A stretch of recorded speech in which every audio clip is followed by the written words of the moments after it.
কখনো কল্পনা, কখনো বাস্তবতা, কখনো ভৌতিক, কখনো আধিভৌতিক, কখনো প্রেম, নয়তো বিরহ, এবং সব শেষে বলা যায় সাহিত্যের সমুদ্রে ডুব দিয়ে নতুন প্রজন্মের লেখক লেখিকাদের অদ্ভুত সব সৃষ্টিকে আপনার সামনে তুলে ধরার জন্য হাজির হয়েছি আমরা, টিম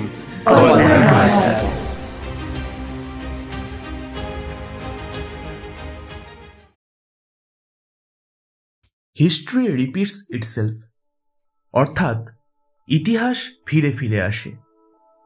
কথাটা নতুন নয়, কথাটা আপনারাও হয়তো সকলে কখনো না কখনো তো শুনেছেন, কিন্তু সেটা বড় কথা নয়। বড় কথাটা হলো ওই কথাটার মধ্যে কতটা সত্যি লুকিয়ে আছে। আদেও সত্যি লুকিয়ে আছে তো, নাকি সবটাই ভাঁওতাবাজি? চলুন শুনে নেওয়া যাক আজকের বিশেষ নিবেদন, কৌস্তব দাসের গল্প কৃষ্ণচূড়া। গল্প পাঠে ঈশিকা, আর গল্পের সূত্রধার আমি অর্পণ। শুরু হচ্ছে আজকের গল্প কৃষ্ণচূড়া।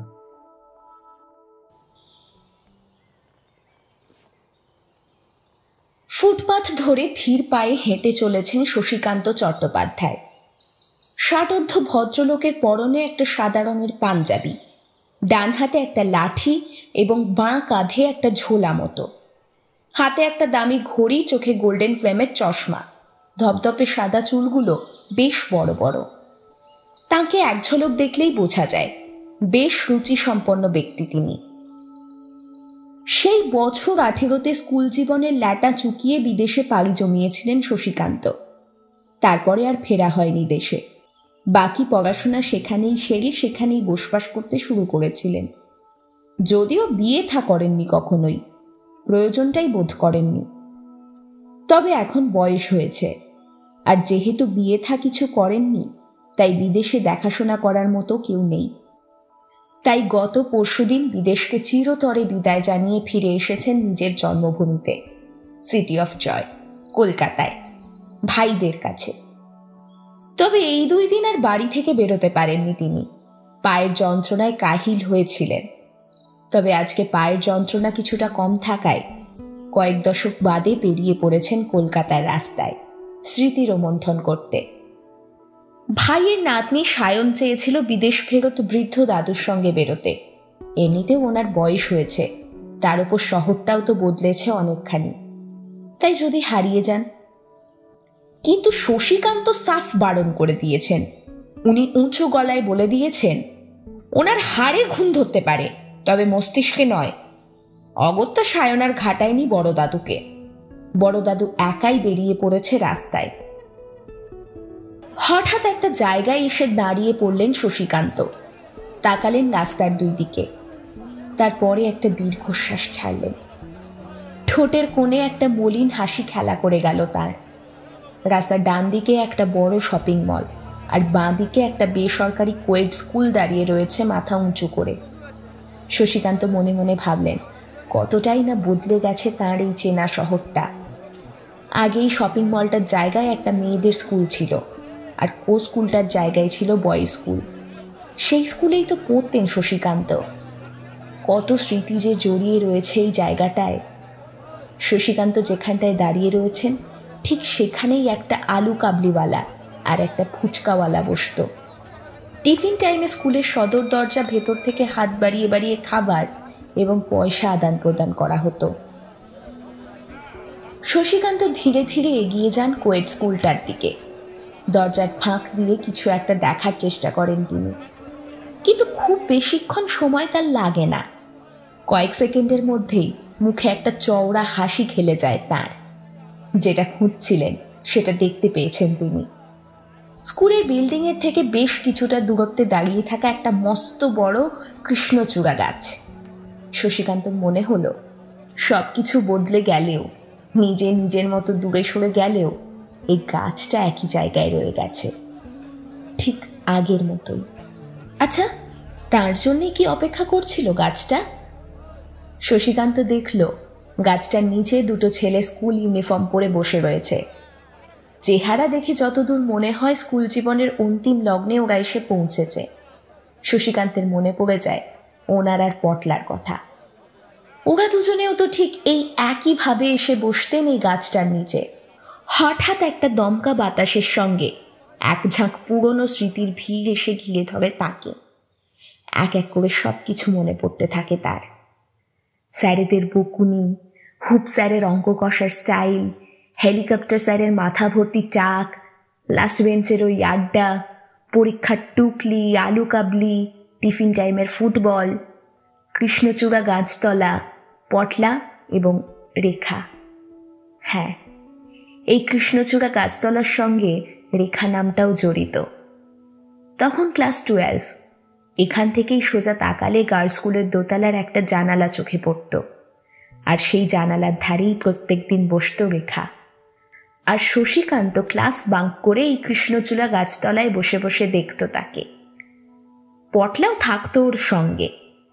এক নাগারে গাঁজাখুরি কথাবার্তা বলে যেত সে, যদিও শশীকান্ত সেই সব কথাবার্তায় খুব একটা পাত্তা দিত না।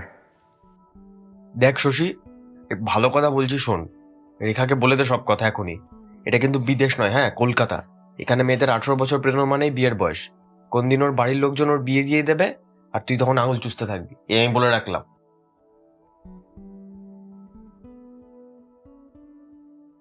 এই আর কতদিন অপেক্ষা করবি বে? স্কুল জীবনের ল্যাটা তো চুকে গেল প্রায়, এবার তো প্রপোজটা কর। পিছন থেকে রবির গলার আওয়াজ পেয়ে চমকে যায় ছন্দক। এতক্ষণ আনমনে কৃষ্ণচূড়া গাছটার তলায় বসেছিল ও। রবি এসে ওর পাশে বসে। অনেকে না ছিপ ফেলে বসে রয়েছে, কোন দিন টোপ গিলে নেবে টেরও পাবা না মামা। এদিকে তুমি তো হরিদাস পাল, ছিপটাও ফেলোনি, শুধু দূর থেকে আম গাছতলায় বসে বসে দাঁতন চেবাচ্ছ। রবির দিকে কয়েক মুহূর্ত তাকিয়ে থাকে ছন্দক। চোখের পাতা পড়ে না তার। তারপর মাথা নামিয়ে অন্যদিকে চোখ ফেরায় সে। ছন্দকের চোখের কোণে জল চিকচিক করে ওঠে, তা রবির চোখ এড়ায় না। ওইসব ছিপ টিপ ফেলা বুঝি না ভাই। আমি তো আর মাছ ধরে কেটে খাওয়ার আশায় বসে নেই অন্যদের মতো। আমি ওকে ভালোবাসি, তাই দূর থেকে ওকে খুশি দেখে আমিও খুশি। আরে শালা, প্রপোজটা করতে তোর ক্ষতি কি? ঠিক আছে, এখন কিচ্ছু বলবো না, দাঁড়া, স্কুলটা শেষ হতে দে। তারপর কলেজে ও যখন অন্যের হাত ধরে ঘুরবে তখন টের পাবি। তখন যা ফাটবে না, সেলাই করতে গিয়ে সুতো ফুরিয়ে যাবে, এই আমি বলে রাখলাম। আমি প্রপোজ করব ওকে? তোর মাথা খারাপ? কি আছে আমার মধ্যে? কি পারি আমি? শালা পড়াশোনাতেও লবডঙ্কা। ওদিকে যারা ছিপ ফেলে বসে আছে, রৌনক, ঋষভ, ওরা সব পারে, পড়াশোনাতেও দুর্দান্ত। আর সেখানে আমি যাব হাঁদা ভোদার মতো, পাত্তাও পাবো না। তুই কেন সবসময় আগে নেগেটিভটা ভাবিস বলতো? পজিটিভটাও ভাব। কেউ তো রৌনক, ঋষভদের সঙ্গে মেলামেশা খুব একটা করে না, কারণ ও জানে ওদের মতলবটা। সব শালাদের মেয়েদের দেখলে চুপচুপ করে, শুধু খাটে তোলার তাল। মেয়েরা সব বোঝে, তাই ওদের সঙ্গে মেশে না ও। তোর সঙ্গে মেশে, হয়তো ওরও তোকে পছন্দ, কিন্তু বলতে পারছে না। সময় থাকতে থাকতে মনের কথাটা বলে দে, বেশি ঢাকাঢাকি মারাস না, বুঝেছিস? রবি যতটা সম্ভব বোঝানোর চেষ্টা করতে থাকলো ছন্দককে, কিন্তু ছন্দকের সেসব দিকে কান নেই। ও এক মনে চেয়ে রয়েছে আকাশের দিকে। আকাশে এক টুকরো মেঘ ভেসে বেড়াচ্ছে এদিক ওদিকে। ছন্দক সেই মেঘগুলোর দিকে তাকিয়ে থাকতে থাকতে ভাবে, ও যদি সেই মেঘগুলোর মতো হতো তাহলে কোনো বাধা থাকতো না। যেখানে চাইতো শুধু ভেসে বেড়াতে পারত, কি ভালোটাই না হতো। ছোট থেকেই ছন্দক এরকম, সারাদিন কল্পনার জাল বুনতে থাকে নিজের মনের ভেতর। ও যখন ক্লাস 7-এ পড়ে তখন ওর বাবা মারা যায় হঠাৎ স্ট্রোকে। ফলে বাবার মৃত্যুটা ছন্দকের মনে একটা গভীর আঘাত ফেলে, কারণ ওর বাবাই ছিল ওর কাছে সুপারহিরো। তার নানা আবদার, অভিমান, সমস্ত কিছুর শ্রোতা ছিল তার বাবা। সেই বাবার চলে যাওয়াটা ছন্দক কোনোদিনই মেনে নিতে পারেনি। এরপর ওর মা সংসারের হাল ধরেন। একটা জীবন বীমা কোম্পানির হয়ে কাজে ঢোকেন তিনি, এই করেই সংসারের হাল ধরেন। কিন্তু ছন্দকের মনে যে আঘাত পড়েছিল সেটা কোনোদিনই পুরোপুরি সেরে ওঠে না। এই জন্যই সে নিজের কল্পনাকে আরো বেশি করে আঁকড়ে ধরে। সেই কল্পনায় ভেসে বেরিয়ে যা মনে আসে তাই লিখতে থাকে। তার অত্যন্ত প্রিয় একটা ডায়েরি আছে, সেই ডায়েরিতে সে মনের সমস্ত কথা সাজিয়ে লিখে রাখে। স্কুলে তার বন্ধুর সংখ্যাও বেশি নেই। ক্লাস না থাকলে একা একা স্কুলের একপাশে যে কৃষ্ণচূড়া গাছটা আছে সেটার তলায় বসে থাকে ছন্দক। শুধু একজনই তার পাশে সেই ছোট্ট থেকে রয়ে গেছে, সেটা হলো রবি, স্কুলের ছন্দকের একমাত্র বন্ধু। রবি ছন্দককে বোঝে, এটাও বোঝে যে সে একটা কল্পনাপ্রবণ ছেলে। ছোট বয়সে তার সবচেয়ে কাছের মানুষটাকে হারিয়ে ফেললে কি যন্ত্রণা বুকে নিয়ে থাকতে পারে, তাই সে সবসময় ছন্দকের পাশে থাকে। এবারে মূল বিষয়ে আসা যাক। ছন্দক রবিরা যে স্কুলে পড়তো সেটা ছিল কোয়েড স্কুল। ছেলে মেয়ে স্কুলে যাওয়া আসা থেকে ক্লাস করা সবটাই একসাথে হতো। ক্লাস 10-এ ওদের স্কুলের রোশনি মিত্র বলে একটি মেয়ে বছরের মাঝে এসে ভর্তি হয়। সেই মেয়েটিকে প্রথমে দেখেই ছন্দকের মনের বাগানে হাজার হাজার রামধনু রঙের ফুল ফোটে। মেয়েটি যে অসাধারণ সুন্দরী এমন বলা চলে না, তবে সবচেয়ে আকর্ষণীয় হলো মেয়েটির চোখ দুটো। চশমা পরা রোশনি যখন চশমা খুলে তাকায়, এমন কোনো ছেলে পাওয়া দুষ্কর যে সেই সময় তার দিকে হাঁ করে তাকিয়ে থাকে না। ছন্দকও এইভাবেই রোশনির প্রেমে পড়েছিল প্রথমে। তবে তখন সামনেই মাধ্যমিক পরীক্ষা ছিল, ফলে সে নিজেকে এইসব থেকে দূরে রাখার সমস্ত চেষ্টা করেছিল। কিন্তু এই অনুভূতি কি আর এত সহজে মুছে ফেলা বা আটকে রাখা যায়? ক্রমেই ছন্দক রোশনির ওপর দুর্বল হতে থাকে, আর এই সব কিছুই লক্ষ্য করছিল রবি, কারণ একমাত্র রবি ছাড়া ছন্দককে কেউ বুঝতো না। একদিন রবি ছন্দককে এক প্রকার জাপটে ধরে। এই শালা, ভালোই তো ডুবে ডুবে জল পড়ি দেখছিস, তা ওকে বলেছিস? কি কি কি সব বলছিস? আমি তো কিছুই।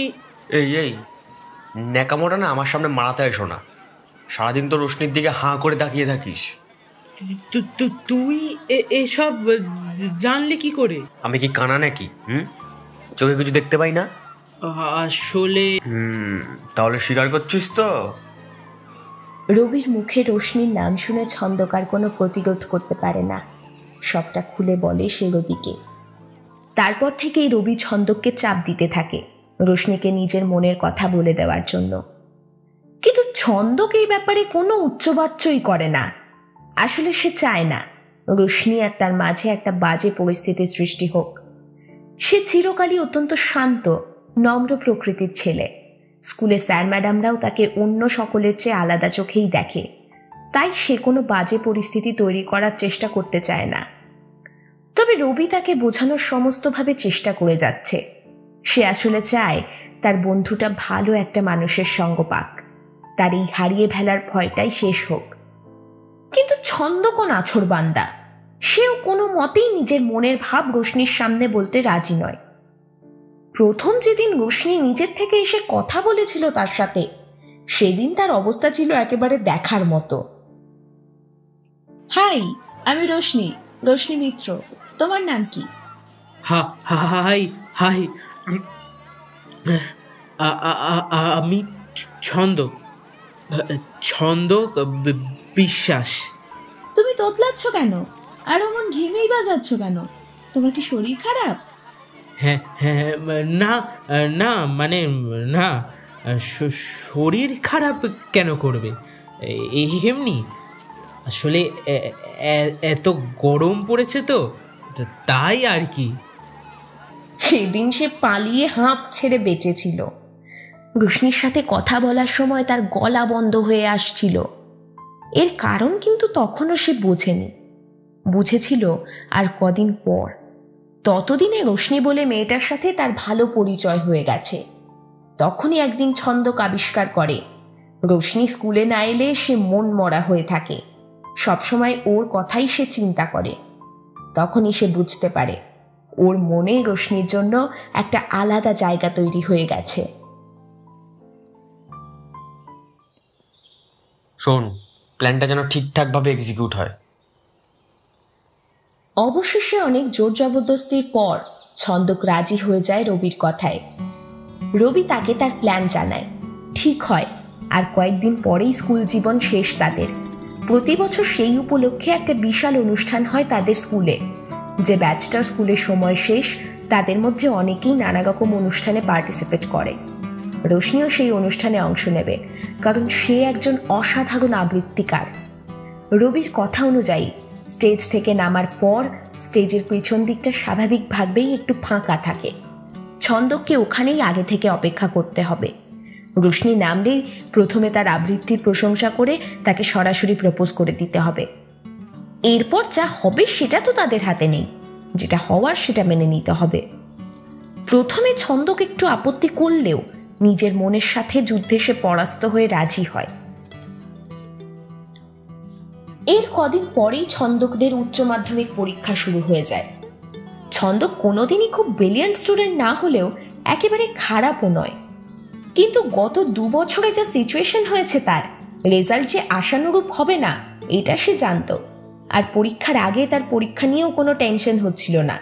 সে শুধু ভাবছিল অনুষ্ঠানের দিন কি হতে চলেছে, কোন পরিস্থিতির সম্মুখীন সে হবে।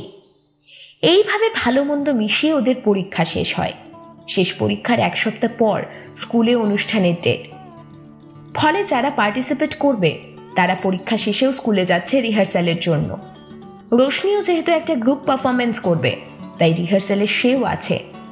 ছন্দক চেয়েছিল কোনোভাবে যদি এই রিহার্সালের সময় উপস্থিত থাকা যায়, তাহলে রিহার্সাল দেখার নাম করে রোশনির আশেপাশে থাকা যেত, আর তার ছন্দক সম্বন্ধে কি মনোভাব সেটারও একটা আভাস পাওয়া যেত। কিন্তু রবি এই কথা শুনে শটান না করে দেয়। ও বলে এরকম করলে নাকি নিজের কোনো ভ্যালু থাকে না, এরকম কাজ না করে সোজাসুজি অনুষ্ঠানের দিন প্রপোজ করতে হবে। মেয়েরা নাকি এমন সাহসী ছেলেদেরকেই পছন্দ করে। অগত্যা ছন্দক আর কিছু বলতে পারে না, চুপচাপ মেনে নেয় সবটা।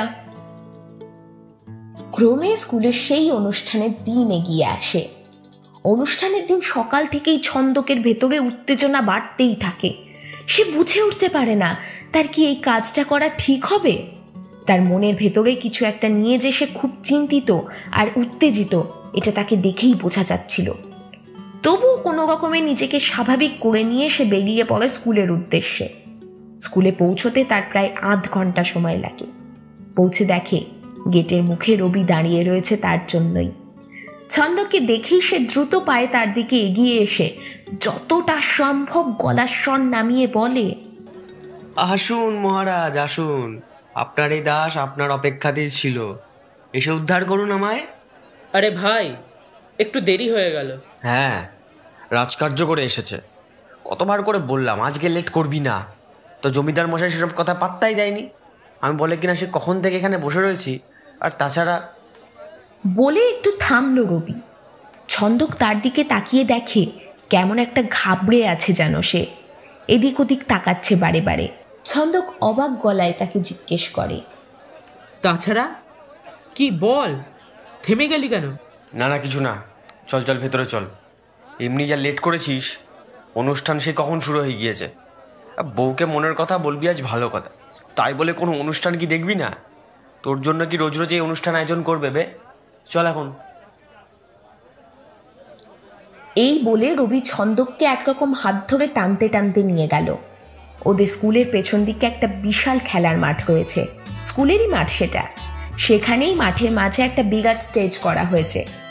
স্টেজের সামনে পুরো মাঠের প্রায় অনেকটা জায়গা জুড়ে স্কুলের সব স্টুডেন্টরা রয়েছে।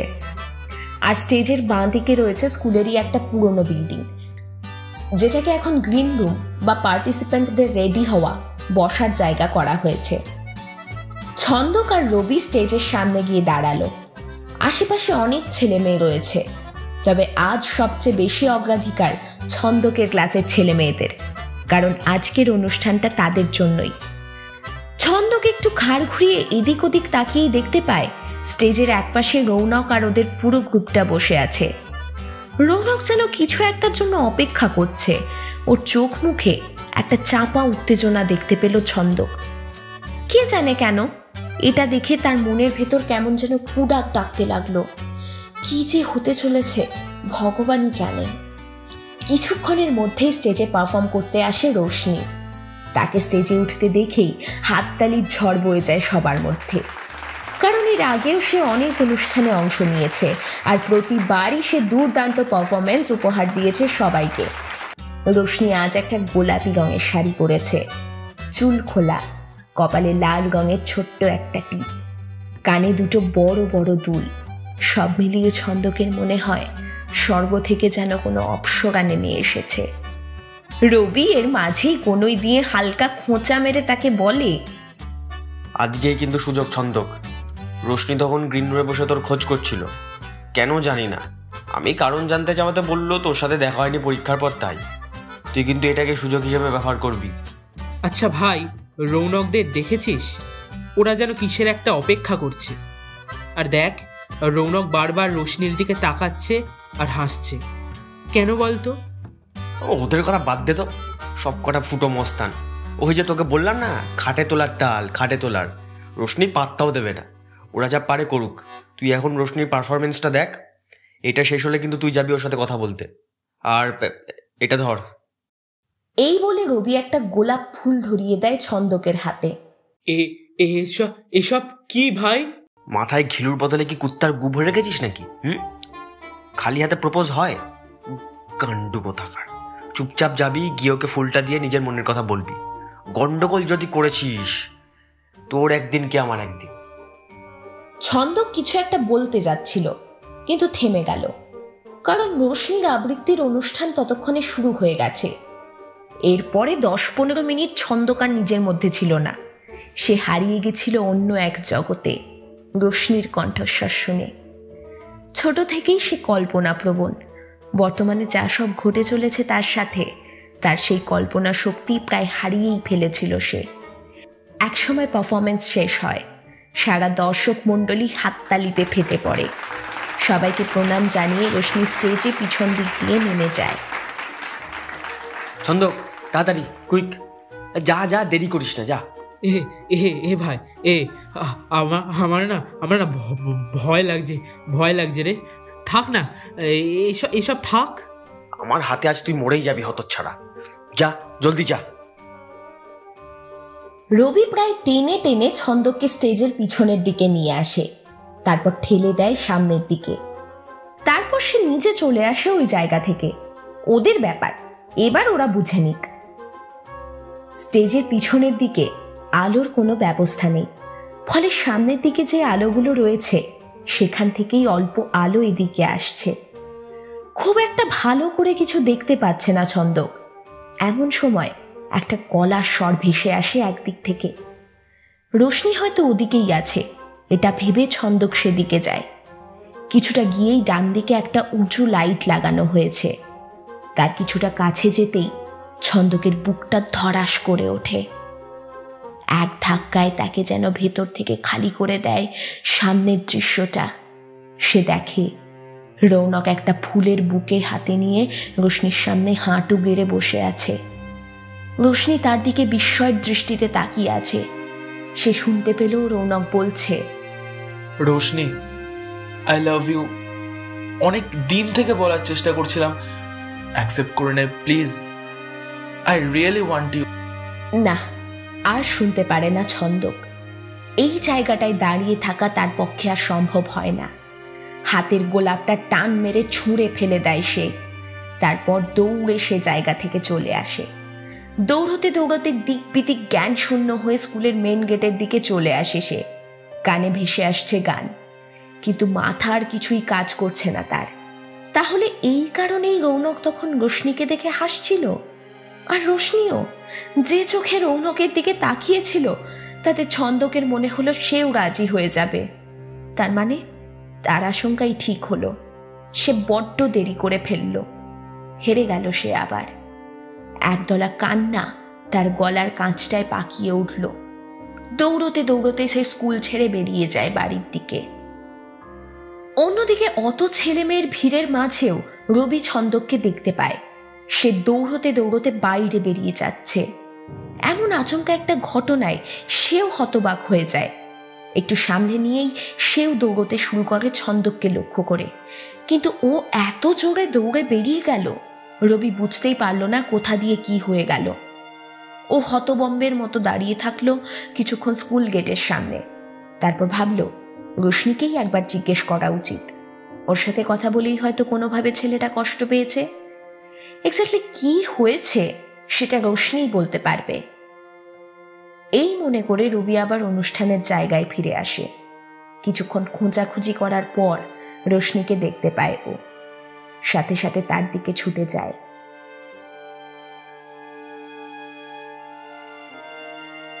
হ্যাঁ বল, হাঁপাচ্ছিস কেন এভাবে তুই? তুই আগে বলতো ছন্দকের কি হয়েছে? ছন্দকের কি হয়েছে মানে? পুরো কথাটা বল, বুঝতে পারছি না কিছু। যা শালা, তাহলে ছন্দক ওইভাবে দৌড়ে বেরিয়ে গেল কেন? কত করে ডাকলাম শুনলেও না। কি বলছিস? আমি তো কিছুই বুঝতে পারছি না। আর ছন্দক বেরিয়ে গেল মানেটা কি? ও আজ এসেছিল নাকি? এসেছিল নাকি মানে? তোর সাথেই তো কথা বলছিল তখন, তারপরেই তো ওইভাবে বেরিয়ে গেল। তাই তো তোকে জিজ্ঞাসা করতে এলাম কি হয়েছে ওর। আমার সাথে কথা বলছিল? কখন? আমি তো ওকে আজ একবারের জন্যও দেখিনি। আমি বরং তোর কাছে যেতাম। ও আজকে আসলে তোর সঙ্গেই থাকবে এটুকু আমি জানতাম। তোকে এতক্ষণ দেখতে পাইনি, না হলে কখন এসে জিজ্ঞেস করতাম যে ছন্দক এসেছে কিনা। তোর সাথে কথা বলছিল না? তাহলে ও ছিল কোথায়? আজও কনফিউশন তো। আচ্ছা তুই এতক্ষণ কোথায় ছিলিস সেটা বলতো। তোর পারফরমেন্স তো অনেকক্ষণ আগেই শেষ হয়ে গিয়েছে। তুই কোথায় ছিলিস এত সময়? মানে আসলে ছন্দক ছুটতে ছুটতে নিজের বাড়ি চলে এসেছে। সে যেন একটা ঘুরের মধ্যে রয়েছে। চোখের সামনে সে দেখল তার ভালোবাসার মানুষটাকে অন্য একজন নিজের করে নিল, অথচ সে কিছু বলতেও পারল না। কিন্তু বলবেটাই বা কি? কি বলার থাকতে পারে তার? তার তো কোনো অধিকার নেই। নিজের বাড়ির সামনে এসে সে একটু থামল। না, মাকে জানতে দিলে হবে না। তাই সে চোখের জলটা মুছে দরজা ধাক্কা দেয়। ভিতর থেকে তার মা বলে মিনিট দুয়েকের মধ্যে এসে দরজা খুলে দেন। ছন্দ খুব ধীরে ভেতরে ঢোকে।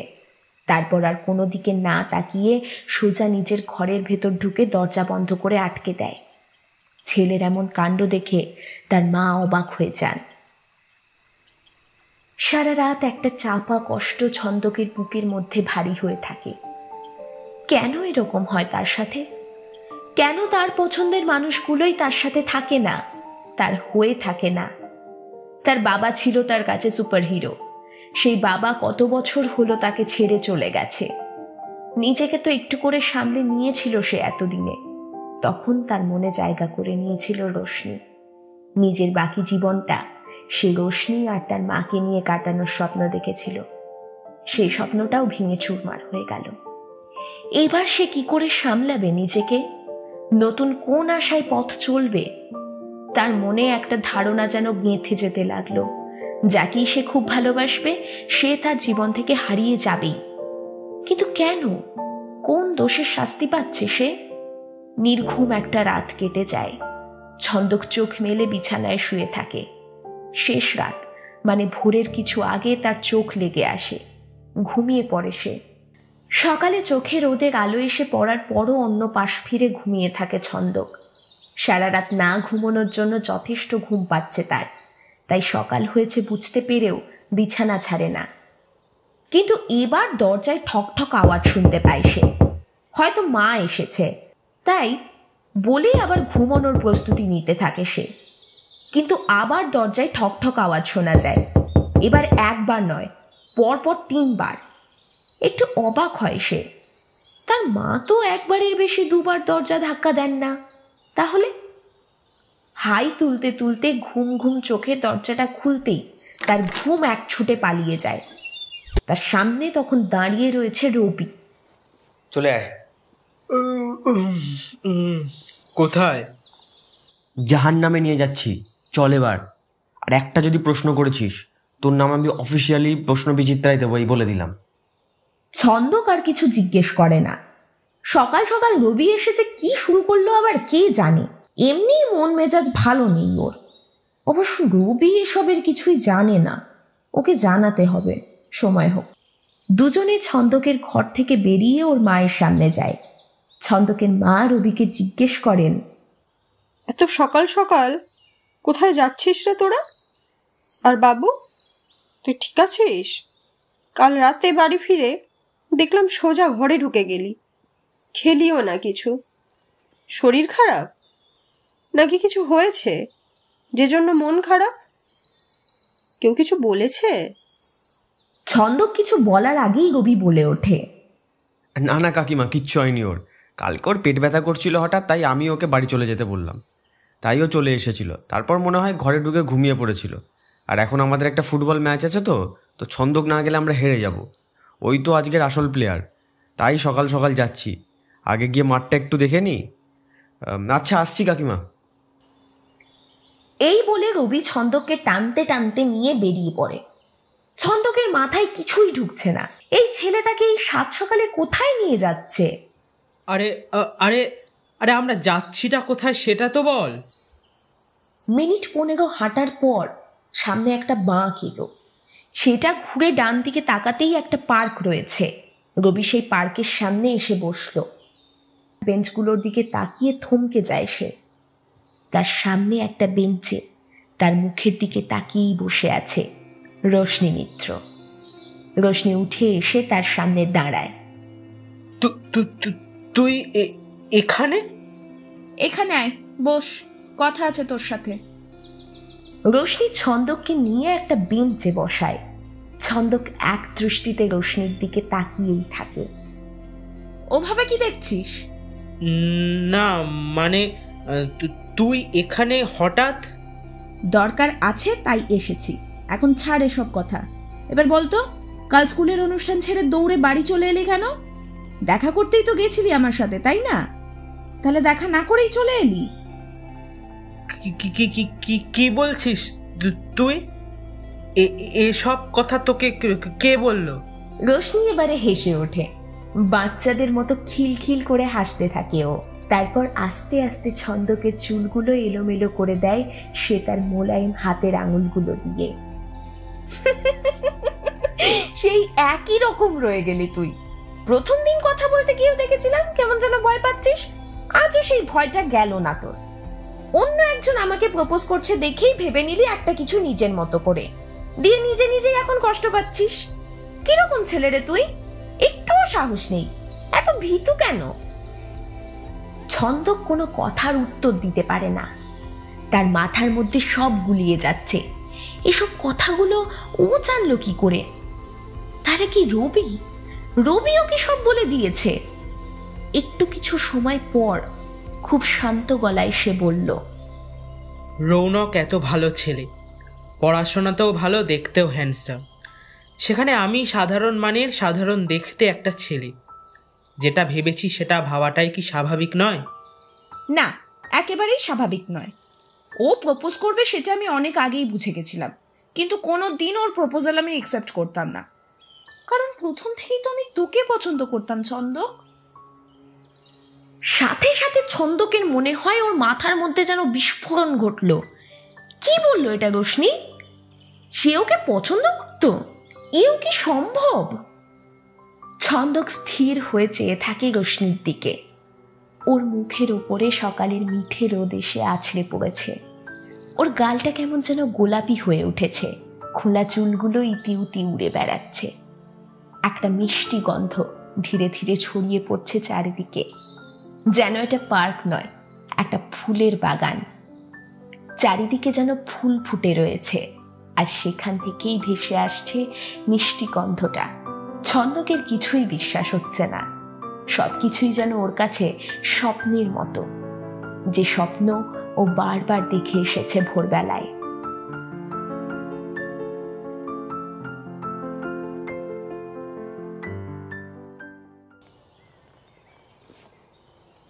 ছোট থেকেই শশীকান্ত ভোরবেলায় ঘুম থেকে ওঠেন। বিদেশেও সেই অভ্যেসের নরণচরণ ঘটেনি, তাই আজও তার ব্যতিক্রম হয়নি। ভোরবেলায় চলে এসেছিলেন পার্কে। একটু হেঁটে টুকটাক ব্যায়াম করার পর একটা বেঞ্চে এসে বসলেন তিনি। আর ঠিক তখনই দেখলেন দৃশ্যটা। দুটো ছেলে মেয়ে, বয়স ওই 18 কিংবা 19, একসঙ্গে হাত ধরাধরি করে পাট ছেড়ে বেরিয়ে যাচ্ছে। সকালের মিঠে রোদের সঙ্গে এক ফালি হাসি খেলা করে বেড়াচ্ছে ওদের মুখে। শশীকান্তের মনে হয় ছেলেটাকে কোথায় যেন দেখেছেন তিনি। মস্তিষ্কে কিছুটা জোর দিতেই বেরিয়ে আসে ব্যাপারটা।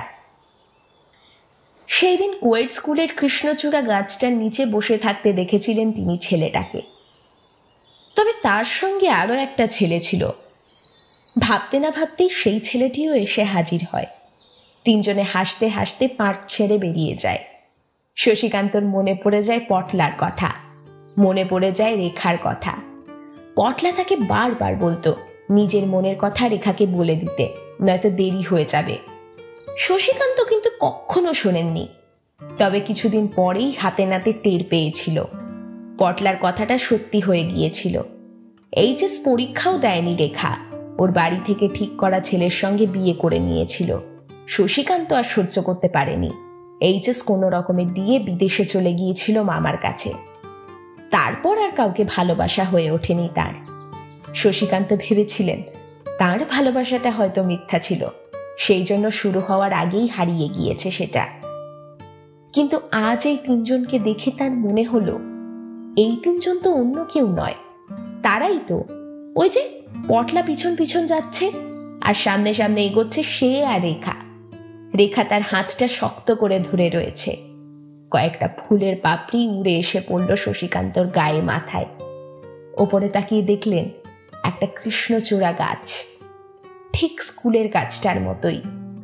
শশীকান্তর গাল বেয়ে অশ্রুধারা গড়িয়ে আসতে লাগলো, কিন্তু ঠোঁটের কোণে লেগে রইল একটা হাসি। তিনি বুঝতে পারলেন ভালোবাসা কখনো মিথ্যে হয় না, ভালোবাসা কখনো হারিয়েও যায় না। ভালোবাসা থেকে যায়, হয়তো অন্য কোনো রূপে, অন্য কোনো ভাবে, অন্য কোনো সময়ে, অথবা অন্য কোনো মানুষের মধ্যে দিয়ে।